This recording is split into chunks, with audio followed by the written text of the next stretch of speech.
Kaisar Pedang yang Mengejutkan. Bab 3051 Kesedihan Kura-Kura Tua. Dengan 9 warna cahaya ilahi tersapu, Su Qian terbunuh, dan pada saat yang sama, suara abadi yang halus muncul. Seolah bernyanyi, seolah berkhotbah. Kekacauan tidak terbatas, ketiadaan selalu gelap, dewa dan setan ada 3.000, dan mereka dilahirkan menurut Tao. Jalan surga berarti para dewa dan setan melintasi kekayaan, dan membawa takdir surga yang ekstrim. Itu miliknya menuju kegelapan abadi dan takdir surga. Jalan bumi adalah semua roh bangkit dari tanah, iblis dari tanah hamil, roh dari tanah hamil, dan keabadian dari tanah hamil. Jalan manusia muncul, menghadap langit, bumi, roh dan manusia, tetapi tidak ada kata-kata. Neraka penuh dengan penderitaan bagi semua makhluk hidup. Itu tidak benar, jahat dan jahat. Iblis berbicara tentang iblis, dan yang abadi meninggalkan yang abadi. Perintah. Semua makhluk hidup ada di dalamnya di depan yang tak terukur, menghancurkan bentuknya, menghancurkan maknanya, membubarkan jiwanya. Sesuai ketertiban, semua makhluk abadi perlu membubarkan kekayaannya, kembali ke kegelapan abadi, dan kembali ke takdir, agar mereka selalu bisa sampai di sana. Untuk memesan, semua dewa mengikuti jalan mereka dan menghormati langit dan bumi. Memesan. Suara terputus-putus ini datang dari dalam peti mati. Dan pada saat ini, dari lautan bunga di udara, tiba-tiba jatuh beberapa sosok, muncul di sekitar peti mati. Salah satu benda mirip kura-kura jatuh ke peti mati perunggu dan langsung menutupnya. Ketika peti mati perunggu ditutup, 9 lampu warna-warni menghilang, dan suara halus seperti khotbahnya menghilang. Lin Bai, apakah kamu mendengarku? Ye Suxin tampak kaget dan berkata dengan suara rendah. Lin Bai menganggukkan kepalanya dan berkata, "Ya, tapi aku tidak mengerti." Ye Suxin berkata dengan suara rendah, "Saya kira siapa yang ada di peti mati ini?" Lin Bai memandang Ye Suxin dan bertanya, "Siapa?" Ye Suxin memandang Lin Bai dengan serius dan berkata, "Pelopor dunia kuno banjir dan kelaparan. Nenek moyang ini, menurut legenda, adalah putra langit dan bumi, dewa kekacauan. Mereka sudah lama terbuka, dan melahirkan ribuan keluarga di dunia. Tetapi ada juga rumor bahwa nenek moyang ini adalah orang-orang kuat dari dunia luar. Ketika mereka datang ke tanah kuno dan melihat kekacauan di tanah kuno, mereka memotongnya dan membuka dunia dan membagi langit dan bumi. Tetapi tidak peduli rumor macam apa, kekuatan nenek moyang semacam ini adalah cukup kuat untuk membuat mustahil bagi langit dan bumi." Lin Bai juga sedikit mengangguk. Hanya dengan menyapu 9 warna, dia bisa dengan mudah membunuh Su Qian yang berhasil meraih posisi 5 besar. Kekuatan seperti itu tidak tersedia di tanah kuno. "Siapa kamu?" seru Su Shaoyu saat itu. Pada saat ini, Lin Bai dan Ye Suxin mendongak dan melihat beberapa prajurit di sekitar peti mati perunggu. "Dari suku Daogu," Ye Suxin berbisik. Lin Bai melihat sekeliling peti mati perunggu itu. Dia tampak seperti seorang pejuang yang melindungi peti mati perunggu.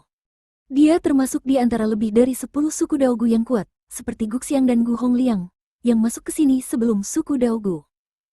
Orang kuat dari kelompok suku Daogu ini adalah kelompok pejuang pertama yang memasuki daerah tersebut. Namun setelah mereka datang ke sini, mereka menghilang, dan kini mereka muncul kembali di depan publik. Di antara para pejuang suku Daogu, Gu Hongliang adalah pemimpinnya. Ada 3 orang kuat yang telah memenangkan puncak dunia, sedangkan sisanya hampir semuanya merupakan pencapaian kematian dan kesulitan.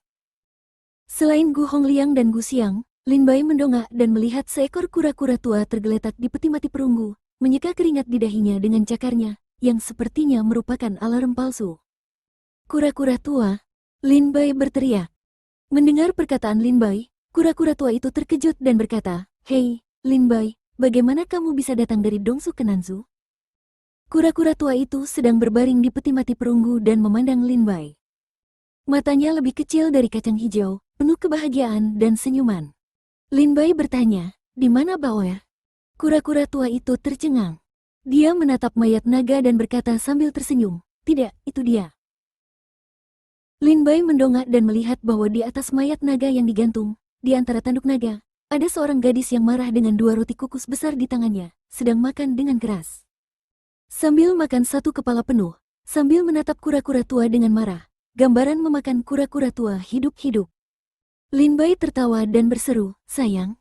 Mendengar suara Lin Bai, gadis yang duduk di antara tanduk naga, matanya berbinar, dan dia dengan cepat mencari suaranya. Akhirnya, matanya tertuju pada Lin Bai. Saat dia melihat Lin Bai, ada air mata di mata Bauer. Begitu dia menahan mulut kecilnya, dia akan menangis. Ayah. Setelah melihat Lin Bai, Bauer tidak bisa mengurus roti kukus yang dia hargai di tangannya. Dia membuang roti kukus itu dan bergegas turun dari tanduk naga ke pelukan Lin Bai. Lin Bai memeluk Bauer dengan gembira dan terus tertawa. Bauer berbaring di bahu Lin Bai dan meratap, "Hoa, hoa. Hoa, hoa, hoa." Lin Bai berkata sambil tersenyum, "Oke, apa yang kamu tangisi? Ayo, biarkan ayah melihat baik-baik." Lin Bai mengangkat Bauer dan memandang wajah kecil Bauer seperti boneka porselen. Warnanya semerah apel merah yang lezat. Terutama pupil bening Bauer, yang tidak mengandung kotoran apapun, membuat orang merasa mabuk. Ya, sepertinya aku tidak bertambah tinggi atau gemuk. Lin Bai mengangkat Bauer dan melihatnya lama sekali, lalu berkata sambil tersenyum. Ketika Bauer mendengar ini, air mata berlinang di matanya. Dia berbaring di pelukan Lin Bai dan menangis dan berkata, "Wow, wah ayah, Sifu tidak akan memberiku makanan untuk dimakan." "Wow, wow, Tuan tidak mengizinkan Bauer makan." "Sayangku, aku lapar sekali. Sayangku, aku lapar sekali." Tuan tidak akan membiarkan Bauer makan. Bauer berbaring di bahu Lin Bai dan meratap, yang menghancurkan hati Lin Bai. Mendengar kata-kata Bauer, Lin Bai memelototi kura-kura tua itu dan berkata dengan suara dingin, "Ingat apa yang aku katakan padamu? Jangan berpikir jika kamu berumur panjang, tidak ada yang bisa membunuhmu." Kura-kura tua. Matanya lebih tajam dari pedang iblis Lin Bai. Apalagi setelah mendengar tangisan Bauer, amarah Lin Bai mulai berkobar. Mata kura-kura tua yang lebih kecil dari mata kacang hijau berusaha melebar. Melihat Bauer dalam pelukan Lin Bai, dia berseru, "Aku pergi, bajingan kecil, para penjahat akan melapor terlebih dahulu." "Lin Bai, jangan dengarkan kenakalan putrimu. Saya dapat memberitahu Anda bahwa saya tidak melecehkannya sepenuhnya. Saya akan memberikan apapun yang dia inginkan." "Nenek, bajingan kecil ini, makan lebih banyak daripada monster itu. Makan, untuk makan puluhan ribu ramuan, dan harus lebih dari 7 tingkat ramuan. Pada awalnya, meskipun tidak ada obat mujarab, aku harus mengambilkannya untuknya. Belakangan, tidak ada habisnya. Satu kali makan bisa mengandung lebih dari 100.000 pil ajaib, yang semuanya merupakan makanan pembuka. Ketika kami baru saja datang ke Nansu untuk mencari makam naga, kami kebetulan pergi ke suku Jianghe. Dia harus makan bunga Dewa Juechen yang telah ditanam oleh suku Jianghe selama puluhan ribu tahun. Itu adalah obat yang ajaib yang dianggap suku Jianghe lebih penting daripada tablet leluhur. Dia harus memakannya. Jika kamu tidak makan, kamu akan menangis dan menangis. Aku tidak bisa menahannya. Aku hanya bisa membawanya masuk dan mencurinya. Kamu tidak tahu. Saya salah satu dari lebih dari 30 orang kuat di suku Jianghe. Saya mengejarnya dari suku Jianghe hingga perbatasan Nansu. Saya hampir berlari ke Beizu untuk berlindung. Saya tidak memiliki tanda apapun yang tersisa dari perbaikan pedang suku pavilion pedang di cangkang kura-kura saya. Saya tidak percaya Anda melihatnya." Kura-kura tua itu berkata dengan marah kepada Lin Bai.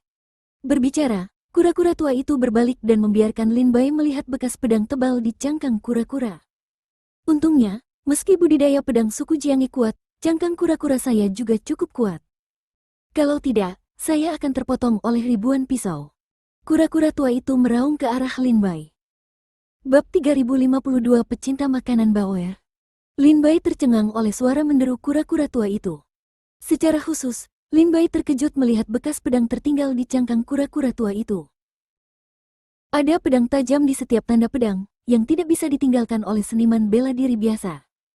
Ketika Su Shaoyu mendengar ini, dia terkejut dan berkata, "Apa? Bunga Dewa Juechen, milik suku itu dimakan olehmu?" Meskipun Su Shaoyu adalah putra dari sesepuh suku Jianghe, Dewa Juechen Yihua adalah salah satu harta paling berharga dari suku Jianghe. Su Shaoyu tidak memenuhi syarat untuk memahami Taoisme, tetapi hanya mendengar namanya. Saat ini, Su Shaoyu mendengar bahwa kura-kura tua dan gadis itu memakan Juechen Xinghua, dan matanya hampir takut untuk terbang keluar. Sebagai kura-kura tua berkata, bunga Juechen Xingyi lebih penting daripada tablet leluhur suku Jianghe. Begitukah cara memakannya? Su Shaoyu berkata dengan tidak percaya, bukankah tidak ada sedikit pun terak yang tersisa? Lin Bai menggendong Bauer. Dia masih marah. Sekarang dia mendengar kata-kata kura-kura tua itu dan perlahan menjadi tenang. Bauer berbaring di pelukan Lin Bai, dan sekarang dia tidak lagi menangis. Dia tampak sangat sedih. Sedih. Dia berbaring di bahu Lin Bai dan menangis dengan lembut. Lin Bai menggelengkan kepalanya dalam diam, menepuk punggung Bauer dan bertanya dengan lembut, "Benarkah?" Bauer berkata dengan lemah, "Pada saat itu, Bauer benar-benar, sungguh lapar. Menurutku bunga itu sangat indah dan indah. Aku ingin mengembalikannya kepada ayah dan ibuku. Tapi Bauer benar-benar lapar dan makan di jalan." Bauer berbaring di bahu Lin Bai dan berkata salah. Mendengar suara Bauer, Lin Bai mungkin menebak bahwa kura-kura tua itu tidak berbohong. Kura-kura tua itu tidak menyalahgunakan Bauer. "Saya tidak mampu membelinya. Makanan ini memakan lebih dari 100.000 ramuan, dan semuanya lebih dari 7 jenis ramuan." Menurut dengan kecepatan Bauer, diperkirakan dalam waktu kurang dari setahun, dia harus memakan semua keajaiban di tanah kuno. Kura-kura tua itu sambil menangis berkata, "Lin Bai, komentari alasannya. Dia makan begitu banyak hal, tapi juga tidak tumbuh, tidak juga bertambah gemuk. Begitu banyak obat mujarab semuanya masuk ke perutnya, seolah-olah itu adalah pelampung air, bahkan gelembung pun belum. Lin Bai, beritahu aku siapa yang mampu membelinya." "Lin Bai, aku menasihatimu untuk segera membesarkannya dan membiarkan dia menikah. Lebih baik menikah dengan musuhmu dan biarkan dia pergi untuk menyakiti keluarga orang lain." Kura-kura tua itu berkata dengan marah. Lin Bai tidak punya bahasa untuk tersenyum. Dia menggendong Bauer dan berkata sambil tersenyum tipis. Kura-kura tua itu melotot dan berkata, "Bagaimana saya bisa tahu dia bisa makan begitu banyak?" "Makan, makan." Ketika Bauer mendengar ini, dia langsung berkata sambil tersenyum, "Ayah, Bauer punya makanan yang enak." Saat dia berbicara, Bauer melompat turun dari Lin Bai dan berlari dengan gembira. Dia mengambil roti kukus yang baru saja dia buang dari lautan bunga dan berlari ke Lin Bai lagi.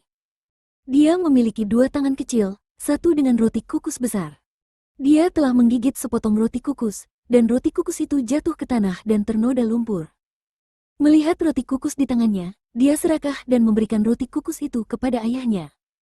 Ini terlihat seperti seorang gadis kecil yang menemukan mainan favoritnya dan ingin membaginya dengan Lin Bai. Lin Bai berjongkok, mengambil roti kukus yang diserahkan Bauer, dan bertanya, "Siapa yang memberikannya padamu?" Bauer menoleh ke belakang, menunjuk ke seseorang dan berkata, "Dia memberikannya kepadaku." Ketika Lin Bai Sun melihat ke jari Bauer, dia adalah gadis di samping Gu Hongliang. Dia adalah putri dari kepala suku Daogu saat ini, Gu Xiang. Gadis Gu Xiang berkata dengan suara rendah, "Maaf, hanya ini yang bisa saya makan di tas penyimpanan saya. Sebagian besar ramuan lainnya adalah pil penyembuh. Saya tidak bisa memberikannya saat ini. Kedua roti kukus ini saya tinggalkan beberapa hari yang lalu ketika suku Daogu membantu desa Fana di sekitarnya." Gu Xiang berbisik. Lin Bai memandang Gu Xiang, mengepalkan tinjunya dan berkata, "Terima kasih banyak, Bauer. Saya telah menuliskan kebaikan ini." Lin Bai mengambil Bauer dari tanah, mengeluarkan banyak ramuan ajaib dari tas penyimpanan, memasukkannya ke dalam tas kecil di atas leher Bauer, dan berkata, "Aku hanya punya begitu banyak pil ajaib. Kamu bisa makan mereka terlebih dahulu. Setelah pergi dari sini, aku akan mengajakmu mencari makanan lezat lainnya." Kantong penyimpanan di leher Bauer dibuat oleh Lin Bai sendiri, yang khusus digunakan untuk mengisi Bauer dengan makanan ringan. Saat itu, ketika Bauer meninggalkan Dongzu, Lin Bai mengisi tas penyimpanan dengan ramuan. Tapi begitu dia keluar dari Dongzu, Bauer memakan hampir semuanya. Itu sebabnya kura-kura tua itu membawa Bauer untuk mencuri ramuan dari Nanzu. Bauer dengan senang hati melihat ramuan di dalam tas penyimpanan, mengambil satu, memasukkannya ke dalam mulutnya, dan menggigitnya dengan lembut. Itu terlihat sangat bahagia. Gu Hongliang berkata pada saat itu, "Karena Anda telah menerima bantuan ini, bisakah Anda membiarkan orang-orang Anda mengembalikan harta paling berharga dan rahasia warisan suku Daogu kami kepada kami?" Gu Hongliang berkata pada Lin Bai. Lin Bai tertegun dan memandangi kura-kura tua itu dan bertanya, "Apa yang dia bicarakan?" Kura-kura tua berkata. Gu Hongliang berkata dengan dingin, "Setelah kami datang ke sini, kami menemukan bahwa semua harta yang ditinggalkan oleh nenek moyang suku Daogu kami telah hilang, dan hanya ada satu iblis dan satu orang di sini. Mereka pasti mengambilnya. Jika mereka tidak mengambilnya, tolong beritahu saya di mana harta karun itu." Gu Hongliang berkata pada Lin Bai. Bauer duduk di bahu Lin Bai. Lin Bai melihat ke samping dan bertanya, "Sayang, apakah kamu mengambil harta orang lain?" Bauer memakan ramuan ajaib seperti makan permen. Sambil makan, dia menggelengkan kepalanya, "Tidak." Lin Bai menatap kura-kura tua itu lagi dan berkata, "Apakah itu yang kamu ambil?" Kura-kura tua itu bangkit dari peti mati perunggu dan terbang ke bahu Lin Bai. Dia berkata sambil tersenyum, "Hei, itu semua pernak-pernik yang tidak berguna. Aku ingin menontonnya dulu lalu memainkannya sebagai mainan untuk Bauer, agar tidak membeli mainan untuk Bauer di kemudian hari." Mainan. Gu Hongliang memandangi kura-kura tua itu dengan mata terbelalak, dan meraung, "Aku adalah boneka yang diturunkan dari suku-suku kuno. Ini mainan di mulutmu?" Saat ini, Gu Xiang mengepalkan tinjunya dan berkata, "Temanku, hal-hal itu sangat penting bagi suku Daogu kami. Itu terkait dengan kehidupan dan kematian suku Daogu kami. Tolong bantu tangan Anda, dan saya akan berterima kasih banyak." Su Shaoyu berteriak saat ini, "Lin Bai, kamu bisa, jangan berikan kepada mereka." Suku Daogu melakukan kejahatan yang mengerikan. Puluhan ribu tahun yang lalu, negara suci pusatlah yang memerintahkan pemusnahan klan. Suku Daogunya menjadikan dirinya sebagai tanah leluhur dan memotong fondasinya menjadi selamatkan nyawanya. Ini ciptaan yang luar biasa. Kamu tidak bisa mewariskan seni rahasia kepada mereka sekarang. Jika tidak, kamu akan melawan para pejuang dari seluruh benua selatan, dan melawan kerajaan suci pusat. Su mengucapkan kata-kata tajam pada Shaolin. Bab 3053, Mewarisi Teknik Rahasia. Apakah Anda ingin berperang melawan pusat tanah suci? Su Shaoyu menggeram pada Lin Bai. Lin Bai menatap Su Shaoyu tanpa ekspresi dan berkata dengan suara dingin, "Jangan menakutiku dengan pusat kerajaan suci. Saya bisa saja takut pada kekuatan apapun di tanah kuno ini, tapi saya tidak akan pernah takut pada pusat kerajaan suci." Lin Bai memandangi kura-kura tua yang tergeletak di bahunya dan berkata dengan suara rendah, "Apakah kamu mengambil barang orang lain?" Kura tua berkata, "Benda ini ada di sini. Ketika kami datang, kami tidak membiarkannya di sini. Saya mengambilnya sebagai kotoran orang lain dan menyimpannya.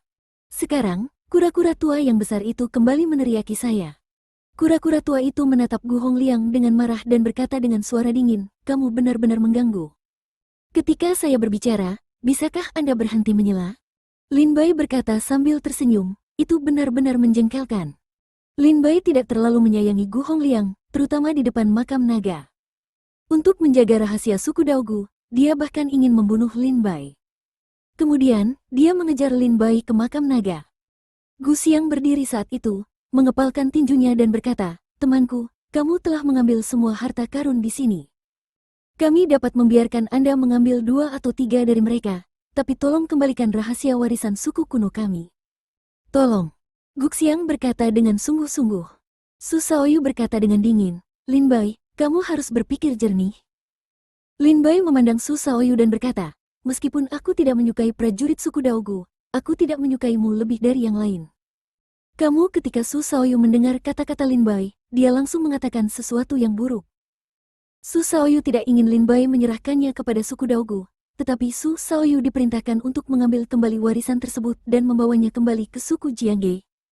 Jika tidak, kamu akan membayar harga dengan membunuh klan Tao kuno. Pasti akan ada lebih banyak orang kuat yang datang. Jika itu masalahnya, tidak akan ada apapun tentang suku Pavilion Pedangku. Tidak. Kita harus mengambil keahlian rahasia warisan ini hari ini. Hanya ayah yang bisa diberitahu. Su Shaoyu diam-diam menemukan simbol batu giok dari tas penyimpanan. Setelah segelnya jatuh, simbol batu giok itu berkedip sedikit. Sekarang, di alun-alun sebelum tanah leluhur, Su Yongfei dan Yanlong bertarung dengan Guqi, kepala suku Daogu. Guqi mengendalikan 3 patung tanah liat emas. Meskipun dia bertarung dengan Su Yongfei dan Yanlong, dia tidak ketinggalan. Saat ini, di luar makam naga.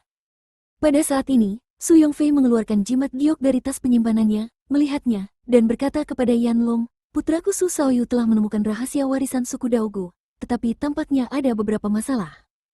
Dan dia memikirkan aku untuk meminta bantuan. Saudara Yanlong, tolong pegang Guqi di sini. Saya akan segera kembali."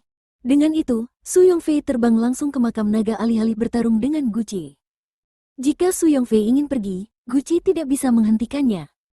Tapi begitu Su Yongfei pergi, Yanlong mengikutinya dan berkata dengan suara dingin, "Su Yongfei, aku mengira aku tidak tahu apa yang dipikirkan suku Jianggemu.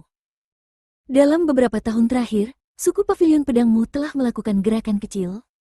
Dengan baik, kolam naga dari suku Qinglong, kamu menginginkannya. Sekarang, kamu ingin mewarisi seni rahasia suku Daogu. Apakah kamu ingin mengendalikan semua senjata terkenal dan seni rahasia di tanganmu? Yanlong menyusul Su Yongfei dan berkata dengan dingin. Su Yongfei melihat Yanlong menyusul, terlepas dari apakah akan mengatakannya, juga tidak mengatakan banyak omong kosong, terbang saja ke depan. Ketika Guqi, kepala suku Daogu, melihat kedua orang itu melepaskan diri dari pengepungan, dia langsung berkata dengan mata berbinar, tidak, diperkirakan Xiang'er menemukan seni rahasia warisan, tetapi mereka dihentikan oleh suku Daogu dan suku Jiangge. Jadi saat ini, Su Yongfei dan Yanlong tidak terikat denganku, dan mereka menerobos pengepungan dengan paksa. Membaca ini, Guqi segera mengambil 3 patung tanah liat dan terbang ke kedalaman makam naga. Lin Bai memandangi kura-kura tua itu dan berkata, berikan aku rahasia warisan suku Daogu. Mata kura-kura tua seukuran kacang hijau tidak senang, tetapi setelah melihat Lin Bai 2 kali, dia menghela nafas tanpa daya. Segera, dia membuka mulutnya dan mengeluarkan gulungan seukuran lengan. Tahun-tahun di atasnya berbintik-bintik dan sangat tua. Saat Gu Xiang, Gu Hongliang dan Su Shaoyu melihat gulungan di tangan Lin Bai, mata mereka tiba-tiba melebar. Lin Bai memegang gulungan itu dan membukanya dengan lembut. Meski gulungan ini hanya seukuran lengan, namun di dalamnya terdapat rahasia. Kertas gulungan itu setipis sayap jangkrik. Jika dibuka seluruhnya, panjangnya akan 10.000 meter. Lin Bai membuka bagian gulungan itu, yang di atasnya digambarkan karakter dan gambar. Lin Bai melihatnya dan berbisik dengan suara rendah, cara terbaik untuk menempa binatang boneka naga hijau adalah dengan menggunakan besi dewa langit hijau. Keterampilan dalang adalah standarnya. Boneka naga hijau yang kuat bisa dibandingkan dengan kekuatan yang tertinggi di dunia. Tahap kedua. Binatang boneka harimau putih, adopsi. Binatang boneka Rosevins. Binatang boneka Xuanwu. Fubing, meremas tanah untuk membentuk senjata, mudah untuk disempurnakan. Pemula dapat menggunakan latihan ini. Jika Fubing disempurnakan hingga puncaknya, kekuatan patung tanah liat dapat dibandingkan dengan tripod. Lin Bai membuka sudut dan melihat ada banyak kata tertulis di sana. Kebanyakan di antaranya adalah keterampilan membuat wayang golek. Jika bukan karena yang kuat di bidang ini, dia tidak akan bisa memahaminya. Dan Lin Bai melihatnya dengan santai. Lalu dia menggelengkan kepalanya sedikit, karena dia tidak mengerti. Hal ini ada di tangan para praktisi seni bela diri wayang golek. Itu adalah hal yang paling berharga.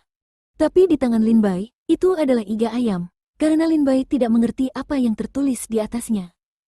Kalaupun ingin belajar pedalangan, Lin Bai akan menghabiskan banyak waktu.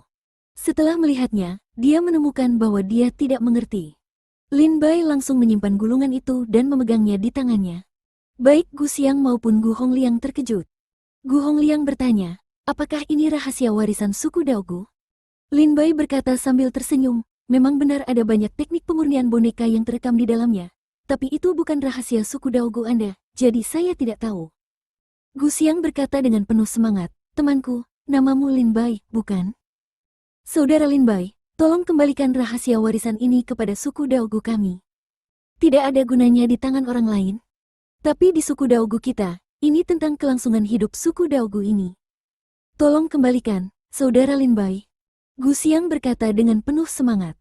Su Shaoyu mengertakkan gigi dan berkata, Lin Bai, kamu harus memikirkannya. Jika kamu memberikan gulungan ini kepada suku Daogu, kamu akan menjadi musuh semua prajurit di Antartika, dan juga musuh dari negara suci pusat. Bab 3054, tetaplah bersamaku sampai akhir. Pikirkan tentang itu. Su Shaoyu berkata pada Lin Bai dengan nada mengancam. Lin Bai mengambil gulungan itu, memandang Su Shaoyu, dan berkata sambil terkekeh, haha, Su Shaoyu, katakan padaku, aku tidak tahu seni boneka, dan aku tidak bermaksud untuk berlatih seni boneka. Berikan keterampilan boneka ini kepada suku Daogu. Siapa itu? Su Shaoyu memikirkannya sebentar dan berkata dengan sungguh-sungguh, Anda dapat memberikannya kepada saya dan biarkan saya membawanya kembali ke suku Pavilion Pedang dan menyegelnya secara permanen. Anda dapat yakin bahwa meskipun suku Jiangge kami bukanlah kekuatan utama di tanah kuno, ia masih memiliki tingkat martabat tertentu di tanah Antartika. Keterampilan boneka ini adalah tempat teraman untuk meletakkannya di suku Jiangge. Lin Bai tertawa terbahak-bahak. Gu Hongliang segera meraung, sayang sekali suku Jiangye Anda aman. Selama bertahun-tahun, suku Jiangye Anda telah menimbulkan badai di antara suku-suku di Nanzhou. Apakah Anda akan segera menelan tradisi suku lain? Lin Bai, jika kamu memberikan keterampilan boneka ini kepada suku Jiangye, dalam waktu kurang dari 10 tahun, suku Jiangye pasti akan membina sejumlah besar orang kuat yang menggunakan keterampilan boneka. Dan menurut sifat suku Jiangye, jika mereka bisa memperoleh keterampilan wayang, pasti akan menjadi bencana di tanah Antartika. Gu Hongliang mengatupkan giginya dan menggeram. Mendengar kata-kata Gu Hongliang, Lin Bai tidak membuka mulutnya ketika dia mendengar suara marah. Bukankah bencana Nansu yang diberikan gulungan warisan ini padamu suku Daogu? Setelah suara itu datang, kekuatan yang kuat keluar dari saluran, dan kemudian beberapa sosok muncul di langit di atas lautan bunga. Pastor Su Shaoyu berseru penuh semangat. Prajurit pertama yang bergegas keluar dari lorong itu adalah Su Yongfei. Mengikuti Su Yongfei, ada banyak tetua seperti Su Yonghei yang terjebak di tempat pria tembaga itu. Orang yang baru saja berbicara adalah Su Yongfei. Ayah. Guxiang juga berseru. Kepala suku Daogu, dengan 3 patung tanah liat emas, juga muncul di lautan bunga. Kemudian, Yanlong dan Yanji dari suku Dihuang, serta suku Dihuang kuat lainnya, juga datang ke lautan bunga. Ketika mereka datang ke sini, mereka semua ketakutan dengan peti mati perunggu dan mayat naga yang digantung. Namun segera, mereka semua fokus pada gulungan warisan Lin Bai. Su Yongfei segera membuka mulutnya dan berkata kepada Lin Bai dengan dingin bersuara, "Berikan aku gulungannya." Melihat gulungan warisan di tangan Lin Bai, Guqi dari suku Daogu berkata dengan penuh semangat, "Adik, rahasia warisan ini aslinya adalah milik suku Daogu." Yanlong berkata dengan lembut saat ini, "Lin Bai, saya tidak menyangka kita akan bertemu lagi. Warisan seni rahasia ini sangat penting. Mohon pikirkan 2 kali. Jika Anda ingin memberikannya kepada suku Dihuang kami, suku Dihuang saya bersedia menerimanya." Su Yongfei marah dan memelototi Lin Bai dan berkata, "Apakah kamu tidak mendengarku? Berikan aku gulungan ini, atau kamu akan mati hari ini." Melihat ketiga orang kuat ini di puncak gunung, Lin Bai masih belum menjawab.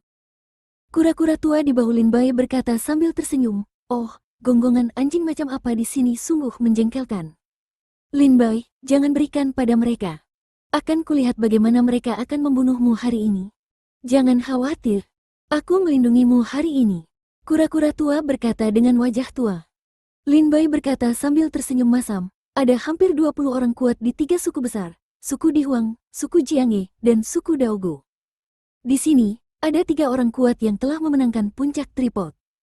Bisakah kamu menutupinya?" Kura-kura tua itu terkekeh, "Jangan khawatir, Lao Su berkata untuk melindungimu, maka tidak ada yang bisa menangkapmu hari ini." Ketika Lin Bai mendengar ini, kura-kura tua itu tampak sangat percaya diri dan berkata sambil tersenyum, "Itulah yang kamu katakan." Kura-kura tua itu mengangguk dan berkata sambil tersenyum, "Iya. Bagus." Lin Bai mengangguk sedikit dan menatap Su Yongfei dan Yanlong.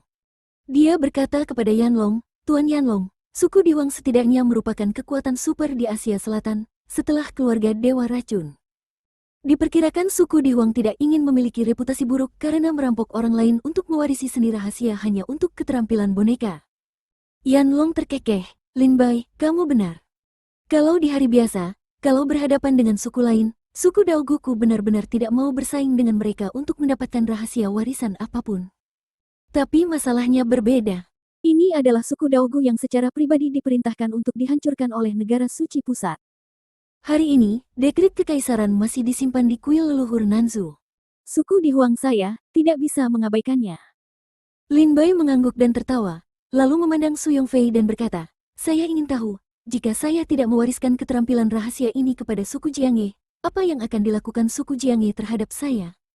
Su Yongfei berkata dengan suara dingin, "Bukankah jelas apa yang saya katakan tadi?" Lin Bai menganggukkan kepalanya dan berkata, "Saya mengerti."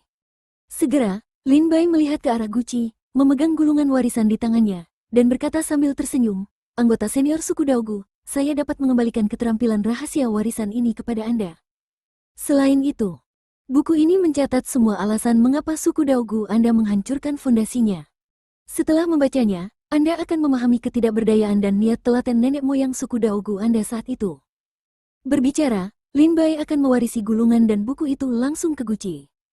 Guqi memimpin dalam menyita gulungan warisan dan karya klasik. Setelah melihat gulungan warisan, Guci mengumpulkannya ke dalam tas penyimpanan setelah dipastikan kebenarannya. Kemudian dia membuka buku klasik dan membaca sekilas kata-kata di dalamnya. Setelah membaca, mata Guci meneteskan air mata. Dia menengadah ke langit dan berkata, hahaha, hahaha, begitu, jadi begitu. Orang hidup macam apa yang membuat boneka? Kemarahan dan kebencian macam apa? Suku Daogu hanyalah bidak catur di tangan negara suci pusat. Konyol, konyol. Air mata di mata Guci jatuh. Pada saat ini, Guci memandang Lin Bai dan dengan sungguh-sungguh mengepalkan tinjunya dan berkata, teman kecil Lin Bai, kebaikan besar hari ini kepada suku Daogu. Suku Daogu saya tidak akan pernah melupakannya. Jika Lin Bai Xiaoyu dapat menggunakan suku Daogu saya di masa depan, tolong telepon aku, dan aku akan membalas budi ini padamu. Guci mengumpulkan seni rahasia dan buku-buku kuno, dan berkata kepada Lin Bai. Yanlong terkejut melihat Lin Bai. Dia tidak pernah menyangka bahwa Lin Bai benar-benar mengembalikan keterampilan boneka itu kepada suku Daogu dengan begitu mudah. Su Yongfei sangat marah. Dia menyeringai pada Lin Bai dan Guqi dan berkata dengan suara dingin, bagus, bagus. Karena kalian semua ingin mati, saya dan suku Jiangge akan membantu Anda. Yanlong, apakah kamu masih ingat dekrit kekaisaran saat itu? Hari ini, suku Daogu kembali mengambil alih warisan seni rahasia. Suku Diwang dan suku Jiangge adalah pemimpin semua suku di Nanzhou. Apakah kamu ingin menyaksikan suku Daogu menjadi bencana lagi? Yanlong menggelengkan kepalanya dan menghela nafas, menatap Guci dan berkata, Saudara Guci, kamu dan aku telah berteman selama bertahun-tahun. Teknik rahasia warisan ini muncul kembali Daogu, yang bukan hal yang baik bagi suku Daogu. Hancurkan. Memandang kedua pria itu dan berkata dengan kata-kata lurus, karena saya telah mendapatkan kembali ortodoksi, jangan berpikir saya akan menyerahkannya. Jika Anda suku Jiangge dan suku Diwang ingin bertarung, saya suku Daogu, saya akan menemani Anda ke akhir. Bab 3055 Su Tingzung tiba. Aku suku Daogu, aku akan menemanimu sampai akhir. Wajah Guci sangat tegas. Melihat Su Yongfei dan Yanlong, dia tidak bermaksud mundur. Mata Su Yongfei berkilat dan berkata dengan jijik, keras kepala. Yanlong juga menghela nafas. Guci melihat ini kedua orang itu tidak memiliki kesabaran, jadi dia ingin melakukan yang terbaik. Dia segera berkata kepada Lin Bai, teman kecil Lin Bai, kamu adalah dermawan yang hebat bagi suku Daogu kami. Jika kamu minggir, kamu tidak akan disakiti oleh suku Daoguku. Xianger, Gu Hongliang, lindungi Lin Bai Xiaoyu. Guci berkata dengan dingin. Su Yongfei memelototi Lin Bai dan berkata, karena kamu memilih untuk mewariskan seni rahasia kepada suku Daogu, maka suku Jianggeku harus memperlakukanmu sebagai pejuang suku Daogu. Beri kami Guci, sedangkan untuk Lin Bai itu, saya serahkan pada generasi muda. Saudara Yanlong, kamu tidak akan memiliki pendapat apapun. Su Yongfei berkata pada Yan Lama. Yanlong tercengang. Mendengarkan kata-kata Su Yongfei, dia sepertinya ingin menyingkirkan Lin Bai di sini. Su Yongfei tidak mengetahui detail Lin Bai. Namun, Yanlong dan Yanji mengetahui bahwa dia berasal dari Dongzhou. Dia pernah menjadi putra Akademi Dongzhou. Ketika Raja Penyihir Agung menyiapkan barisan yang bagus, mereka tidak bisa membunuh Lin Bai. Sekarang, apakah orang-orang ini ingin membunuh Lin Bai? Yanlong segera menatap Yanji dan menanyakan arti Yanji di matanya. Yanji menggelengkan kepalanya sedikit, menunjukkan bahwa dia tidak mau melawan Lin Bai, dan bahkan tidak mau memusuhi Lin Bai. Yanlong segera mengerti dan berkata, suku Diwang hanya mengikuti dekrit kekaisaran tahun itu, hanya untuk membuat suku Daogu tidak bisa mendapatkan kembali ortodoksi, dan hal-hal lain tidak ada hubungannya dengan suku Diwang. Kalian suku Paviliun Pedang dan Lin Bai punya dendam, kalian bisa pergi sendiri, tidak perlu menarik suku Diwang kami ke dalam air bersama-sama. Yanlong segera memperjelas posisinya bahwa suku Diwang hanya akan berurusan dengan mereka yang mewarisi seni rahasia, dan tidak akan menyerang orang lain. Ketika Su Yongfei mendengar ini, dia langsung terlihat tidak senang. Pada saat ini, di saluran tersebut, terdengar suara dingin lagi, tetua, karena suku Diwang tidak mau berperang, maka Lin Bai, saya akan menghadapinya. Mendengar suaranya, Su Yongfei dan Yanlong menoleh ke belakang satu demi satu. Saat ini, sekelompok prajurit datang dari lorong berdampingan, dan pemimpinnya adalah seorang pemuda bermartabat dan seorang tetua dari suku Paviliun Pedang. Kelompok orang ini adalah Su Tingzong dan Su Wuxi yang berangkat pada hari ulang tahun Kaisar Wan Baozhen dan siap kembali ke suku Jiangge. Bisa berjalan ke tengah jalan untuk mendengar berita tentang makam naga, ini penuh datang. Su Tingzung. Yanji berkata dengan heran. Su Wuxi. Mata Guci berbinar dan wajahnya muram. Meskipun Su Wuxi tidak begitu menonjol seperti sesepuh agung di antara suku Jianghe, semua pejuang suku Jianghe tahu bahwa Su Wuxi sangat kuat. Apalagi dia adalah penguasa klan Suting.